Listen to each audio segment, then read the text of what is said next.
The elevator. It was a dark night in Montreal, Quebec. Nina was working late in her office building.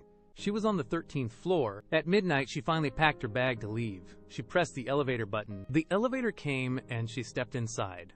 She pressed the ground floor button. The doors closed. The elevator started going down. 12, 11, 10, then it stopped at the 7th floor. The doors opened. Nobody was there. Just an empty, dark hallway. Nina pressed the close button. The doors closed and the elevator moved again. 6, 5, 4. It stopped again, this time at the 3rd floor. The doors opened. Again, nobody was there. But this time, Nina noticed something. There were wet footprints on the floor outside, leading into the elevator. Nina looked down at the elevator floor. The wet footprints continued inside, right next to where she was standing. She jumped to the other side of the elevator. She pressed the ground floor button repeatedly. The doors slowly closed. The elevator went down. 2, 1. Ground floor.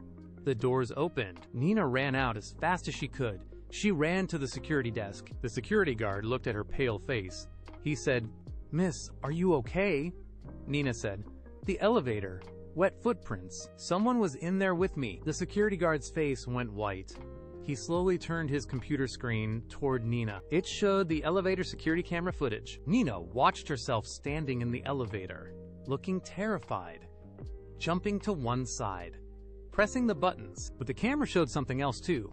Something Nina could not see before. Standing right next to her in the elevator was a woman, soaking wet, with long black hair covering her face, standing completely still and slowly turning her head toward Nina. The security guard whispered, "This is the 3rd time this month. They found a woman drowned in the building's water tank last year, on the 7th floor. She gets in at the 7th floor every night, looking for someone." Nina looked at the elevator. The doors were still open.